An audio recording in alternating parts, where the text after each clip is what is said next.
오늘 영과 진리로라고 하는 말씀으로 제목으로 여러분들과 함께 말씀 나눠보고자 합니다. 온라인 예배 드린 지 여러분 오래됐죠? 네, 이제 현장 예배 드리다가 지금 또 온라인 예배 바뀌어서 이게 지속된 지 한 10주 됐을 거예요. 네, 10주 됐을 거예요. 긴 시간입니다.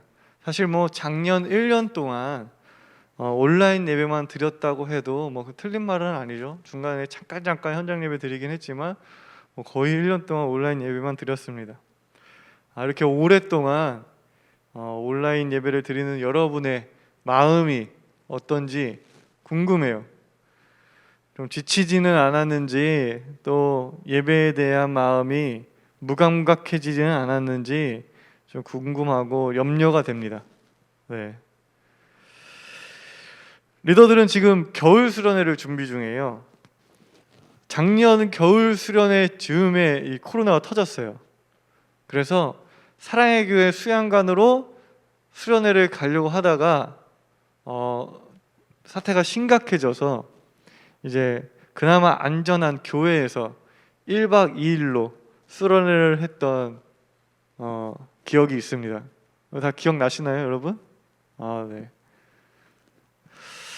일정이 변경돼서 교회에서 진행된 수련회였지만 그래도 즐겁고 보람된 시간이었습니다.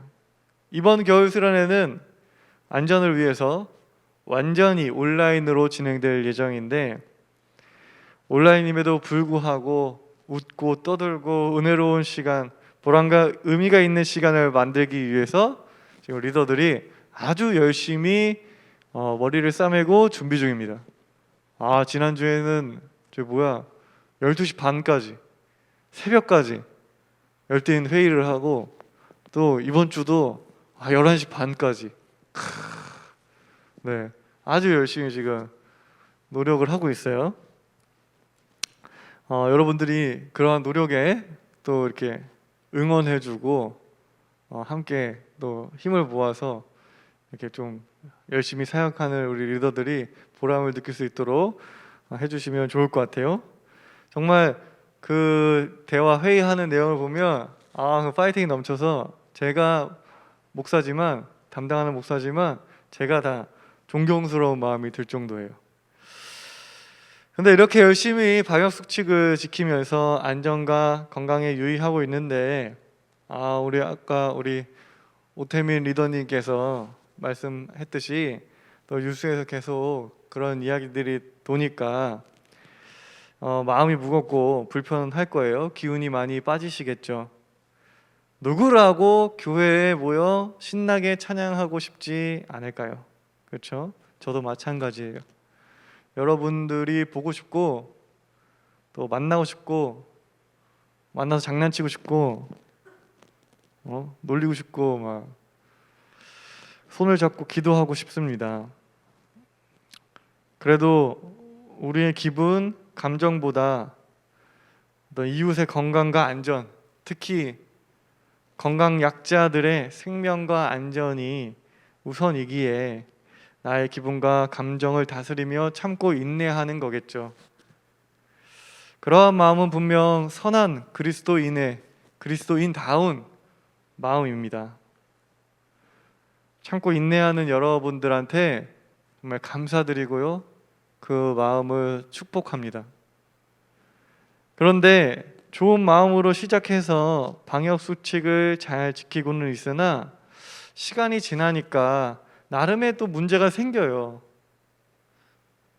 어떤 문제냐? 예배에 대한 마음과 자세죠. 집에서 예배를 드리니까 여러분 편하죠? 네. 그래서 편하다 보니까 집중하기 힘들고 예배 시간을 그냥 때우는 것처럼 흘려 보낼 때가 있습니다. 버릇처럼 온라인으로나마 주일날 예배를 드리기는 하지만 정말 온전하게 하나님을 만나고 느끼는 시간인가? 내가 지금 그렇게 하고 있는가? 그런 좀 회의가 들 때가 있죠. 여러분의 뭐 그런 마음을 지적하고 싶지는 않아요. 뭐 잘못했다, 어떻게 그럴 수가 있냐, 막 이렇게 얘기하고 싶지는 않아요. 저도 이렇게 정장을 입고 교회에 나와 있지만 만약 이렇지 않다면, 여러분처럼 집에서 예배를 드린다면 저도 크게 다르지 않을 것 같아요. 물론 목사이기 때문에 본이 되려고 노력을 하겠죠. 근데 노력하지 않고 자연스럽게 당연하다는 듯이 그렇게 딱 교회에서 드리는 것처럼 정돈된 자세로 환경 속에서 예배를 드리기는 힘들 것입니다. 저 또한 뭐 한 주 한 주 편해질 것이고, 그 시간이 되면 버릇처럼 앉아 있거나 그냥 멍 때리고 이렇게 앉아 있을 수 있겠죠. 그러니 여러분들이 뭐 잘못됐다, 신앙이 부족하다, 뭐 그렇게 말하고 싶지는 않습니다. 뭐 자연스러운 현상이에요. 하지만 그런데 그런 나의 모습을 내가 어떻게 바라보는지는 중요합니다. 제가 여러분들한테 뭐라고 말할 수는 없지만 그러한 모습을 나 스스로를 어떻게 바라보는지는 중요합니다. 그저 형식적인 예배를 드리면서 아무런 문제를 느끼지 못한다면, 나 자신에게 아무런 문제를 느끼지 못한다면 그것은 정말 문제라고 할 수 있습니다. 어쩔 수 없는 거야. 집에서 줌으로 예배 드리는데 뭐 더 얼마나 하겠어 라고 생각하면서 자신의 태도와 자세를 합리화한다면 그것은 분명 잘못된 것이죠. 우리는 환경과 분위기의 영향을 받을 수밖에 없는 나약한 존재들입니다. 제가 신혼여행 갔을 때, 스페인에 갔을 때 가보신 분들 있을 텐데 파밀리의 성당 가봤어요. 가보신 분은 아시겠지만 아주 복잡해요. 정신이 하나도 없습니다. 전 세계에서 관광객들이 몰려오니까 정말 북적거리는 곳이죠. 줄을 서서 겨우 들어갑니다. 근데 정말 들어가면 신세계예요. 그렇게 사람이 많고 웅성거리는데도 불구하고 그 성당에 들어가는 순간 그 건물이 주는 어마어마한 그 거룩과 경건함은 보는 사람을 압도합니다. 들어가는 순간 생각하게 되죠. 아, 여기 하나님이 있겠네. 여기 있겠네. 여기 하나님 있겠네. 목사 신학을 전공했는데 거기 들어가는 순간 여기 있겠네 라고 생각이 들더라고요. 그리고 기도하게 돼요. 우리는 그렇게 하나님이 있을 것 같은 곳, 하나님을 만날 수 있는 곳을 찾아다니곤 합니다. 그런데 하나님이 어디 가면 만날 수 있는 그런 분이신가요? 어느 때에 어떤 특정 장소에 머물고 계신 분인가요? 그렇지 않죠. 우리의 예배에 있어 무엇이 가장 중요한 것인지 예수님은 오늘 말씀을 통해 우리에게 말씀하고 계십니다.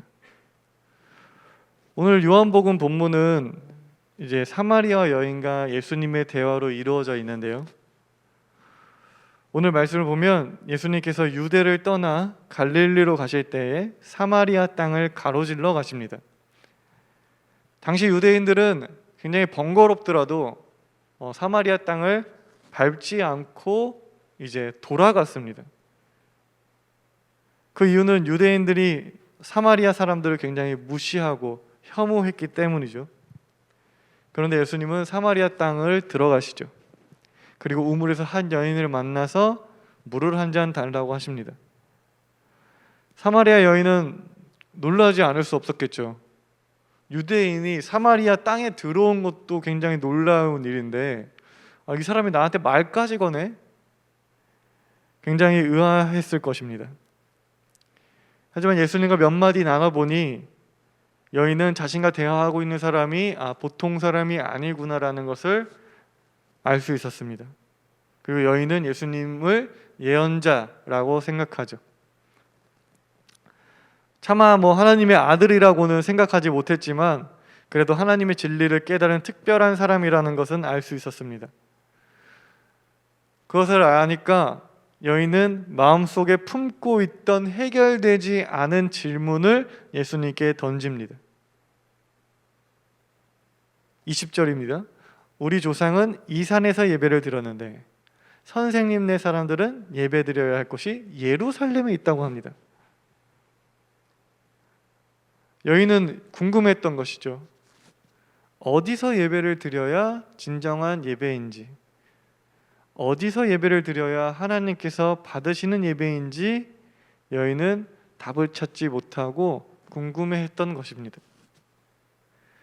자신들은 이 사마리아 땅 그리심산에 있는 성전에서 예배를 드리는데 유대인들은 예루살렘 성전에서 예배를 드리며 자신들의 성전에서 예배를 드려야 진짜 예배이다 라고 하니까 불안하고 초조했던 것이죠. 지금까지 자신이 드려왔던, 그 여인이 드려왔던 예배가 그냥 허공에 사라지는 그냥 그런 예배가 될까봐 여인은 염려스러웠던 것입니다. 우리가 일단 이 질문을 이해하기 위해서는 이스라엘 좀 역사를 조금이나마 알고 있을 필요가 있는데, 이스라엘 민족은 이제 사울과 다윗 그리고 이제 솔로몬 시대였던 다니엘 왕국 시대를 지나서 이제 남과 북으로 갈라지잖아요. 그리고 우리가 지난 연말에 큐티를 통해서 묵상했듯이 그 남과 북 사이에는 크고 작은 다툼이 끊임없이 있었습니다. 물론 동맹을 맺어서 잠깐 사이가 좋았을 때도 있었지만, 그래서 지금 우리나라 한반도의 모습과 비슷하다고 볼 수 있는데, 결국에는 이제 두 나라 모두 망하고 포로로 끌려간 뒤에 이제 포로 시기가 끝나고 이제 고국으로 돌아와서 성전을 재건하려고 노력하죠. 그때 유대인들은 이 성전 재건 사업에 사마리아인들을 껴주지 않습니다. 배제시키죠. 너네는 아니야. 너는 유대인이 아니야. 하면서 배제시킵니다. 그랬더니 이제 앙심을 품은 이제 사마리아 총독이었던 산발랏이 주변 이방 족속들을 동원해서 그 성전을 무너뜨리려고 하죠. 결국에 이렇게 훗날에 이제 사마리아는 따로 성전을 짓고 그 이후로 계속 따로 예배를 드리게 됩니다. 그러한 역사적 배경에 의해 유대인들은 지속적으로 사마리아인들을 무시하고 혐오하고 그들의 성전과 예배를 인정해주지 않죠. 여인의 질문은 사실 지금 우리가 성경을 보는 우리가 볼 때는 그렇게 어려운 질문이 아니지만 당시를 살던 사람들에게는 참으로 뭐라 대답하기 힘든 질문이었을 것입니다. 마치 코로나 초기에 다 집에서 온라인 예배 드려라 하니까 그때 온라인으로 유튜브로 보면서 드려도 진정한 예배인가? 라고 하는 질문에 몇몇의 목회자들이 선뜻 대답하지 못했던 것과도 같다고 볼 수 있겠죠.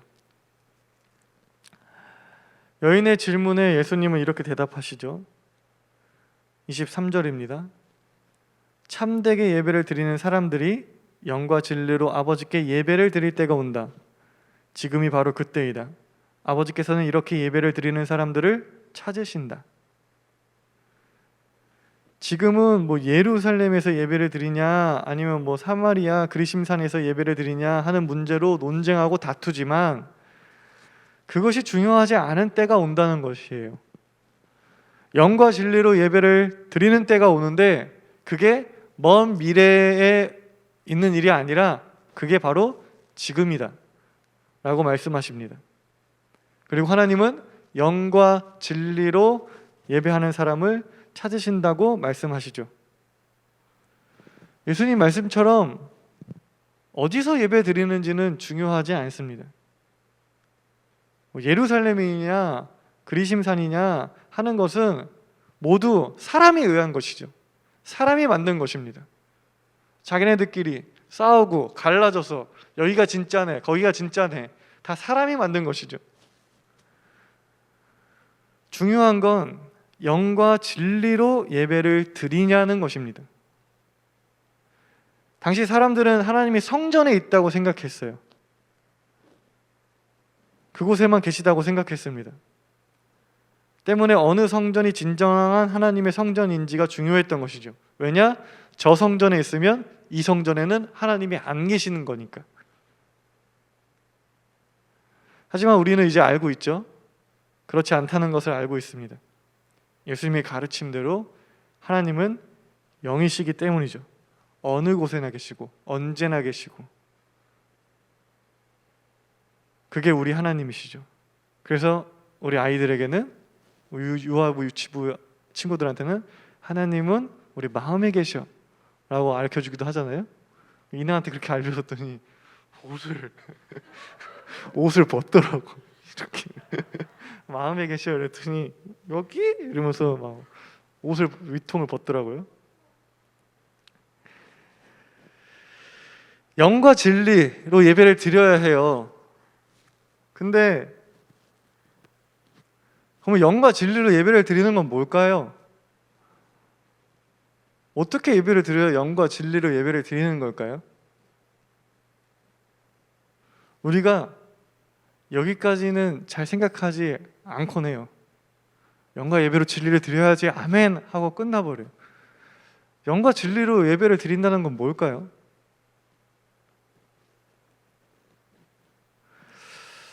분명 우리가 거룩한 곳이라고 생각하고 예배하고 기도하기 좋은 곳이라고 생각되는 곳들이 있습니다. 그런 분위기가 있어요. 그런데 그런 곳이 아니고 그런 분위기가 아니기에 예배에 집중할 수 없다면, 어쩔 수 없는 거야 라고 한다면 그거는 좀 본질에서 벗어나는 것 아닐까요? 사랑하는 연인이 나한테 이렇게 얘기해요. 나는 너를 여기서만 사랑할 수 있어. 나는 너를 그런 분위기에서만 사랑할 수 있어 라고 말한다면, 아니면 그렇게 행동한다면 여러분은 꽤나 큰 마상을 입게 될 것입니다. 왜냐? 그 말은 뭘 의미하는 거예요? 나를 사랑한다고 하는 것보다 사랑에 빠지는 그 느낌을 느끼고 싶어 라고 말하는 것이기 때문이죠. 내가 지금 사랑이라고 하는 감정을 느끼기 위해서 장소는 이뤄야 되고 분위기는 이뤄야 되고 그리고 너가 있어야 돼. 나를 사랑하는 것이 목적이 아니라 본인이 사랑하는 감정을 느끼는 것이 더 중요하다고 말하는 것이겠죠. 하지만 사랑한다는 것은 뭔가요? 사랑하는 이와 어디에 있든 그와 함께하는 곳이 특별해지는 것입니다. 그게 사랑이죠. 진정 사랑에 빠지면 돗대기 시장 같은 그 스타벅스 커피숍에 앉아있지만 그곳에 마치 나와 그 사람만 있는 것 같은 놀라운 체험을 하게 됩니다. 그래서 주변 사람들의 눈살을 찌푸리게 하지. 근데 정신이 나간 거예요. 거기 자기네들만 있다고 생각하는 거지. 안 보이는 거야. 사랑에 빠지면 분위기와 장소가 중요하지 않게 돼요. 상대에게 집중하는 마음이 모든 것을 극복하게 하고 집어삼켜버리게 합니다. 근데 계속 그럴 수는 없죠. 계속 그럴 수 없다는 것을 잘 알고 있습니다. 저는. 부장님도 그러시죠? 네. 정신이 돌아오잖아요. 네. 시간이 지나서 이제 정신을 못 차리던 시기가 끝나면 이제 장소와 분위기의 영향을 받게 됩니다. 상대와 함께 있어도 딴짓을 하고 스마트폰을 쳐다보게 되죠. 물론 그런 행동을 한다고 해서 사랑이 식은 것은 아닙니다. 사랑이 식었다, 사랑하지 않는다 단정할 수는 없습니다. 하지만 그것은 분명 사랑하는 사람에게 대한 예의 있는 행동은 아니죠. 그런 행동은 사과해야 하고 미안하다 말해야 합니다. 인정해야 합니다.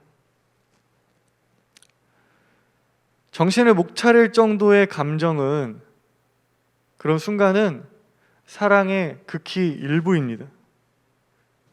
그리고 사랑은 99%가 노력입니다.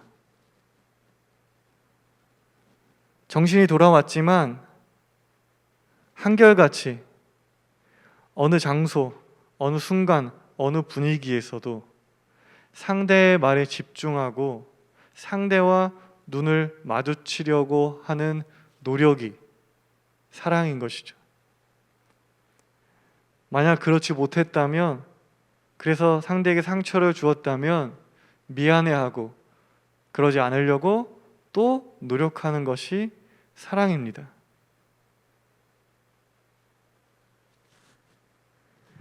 영과 진리로 예배한다는 것 또한 그런 것이라 생각합니다. 저는 여러분이 우리 한 번씩은 다 느껴봤던 그 은혜로운 감정 있잖아요. 그 내 마음이 울컥하고 눈물이 쏟아지고 이제 성령 충만하다고 하죠. 그 감정, 그때 그 감정을 느끼기 위해서 예배드리고, 그러기 위해서 그러한 장소를 찾아다니고 그러한 분위기를 추구하지 않았으면 좋겠습니다. 영과 진리로 예배했으면 좋겠어요. 영과 진리로 예배한다는 것은 그러한 감정을 느끼는 것만을 의미하지 않습니다. 사랑이 정신 못 차리고 상대만 보이는 것이 사랑이 아니듯이, 그렇게 그런 감정, 그런 느낌을 갖는 것만이 영과 진리로 예배하는 것이 아닙니다. 신앙적 황홀감이나 카타르시스를 느끼는 것만을 영과 진리로 예배한다는 것을 말하는 것이 아닙니다. 영과 진리로 예배한다는 것은요, 노력하는 것입니다. 하나님께 시선을 고정하고 하나님의 음성에 집중하고자 하는 노력이 영과 진리로 예배하는 것입니다. 집중이 되지 않고 흐트러지면 하나님께 미안해하고 그러지 않으려고 또다시 노력하는 것이 영과 진리로 예배하는 것입니다. 음성 광고에도 나왔지만 이번 주부터 우리는 예배 중이라는 캠페인을 시작했습니다. 영과 진리의 예배를 드리기 위해서 노력이 필요합니다. 장소와 분위기를 찾아다니는 것이 아니라 나의 노력이 필요합니다.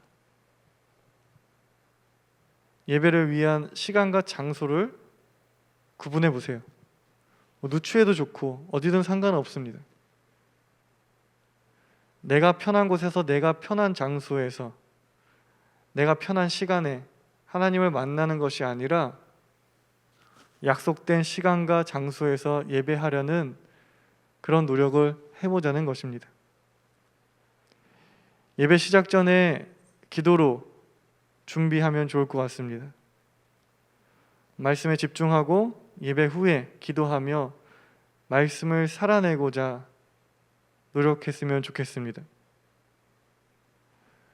우리는 어른들은 다 유튜브로 예배를 드리잖아요. 1, 2, 3, 지금 2, 3부 예배만 드리고 있으니까 2, 3부 예배는 유튜브 예배를 드리고 있는데 우리는 줌 예배를 드립니다. 화면을 켜고 끄는 것은 여러분의 자유입니다. 화면을 끄고도 영과 진리로 예배를 드리고 있다면 아무런 문제가 되지 않아요. 하지만 여러분 스스로는 알 거예요. 화면을 끄는 이유가 그저 편하고 싶은 이유이거나 예배 도중 다른 것을 하기 위함이라면 그것은 안 되겠죠. 그것은 자기 스스로 그러지 않으려고 노력이 필요하겠죠. 여러분 개개인에게 어떤 노력이 필요한지 저는 다 알 수 없습니다. 하지만 우리 모두 이 시기를 진심으로 예배를 드리며 이 시간들을 보냈으면 좋겠습니다. 각자의 방법으로 각자에게 필요한 노력을 행하면서 정말 각자 흩어져서 집에서 예배를 드리지만 장소를 초월해서 영과 진리로 예배를 드리는 여러분과 우리 신세청이 되기를 간절히 소망합니다. 우리 다 함께 이 기도 제목 가지고 함께 기도했으면 좋겠습니다. 나를 돌아보고요, 또 하나님께 다짐하고 약속하며 기도했으면 좋겠습니다.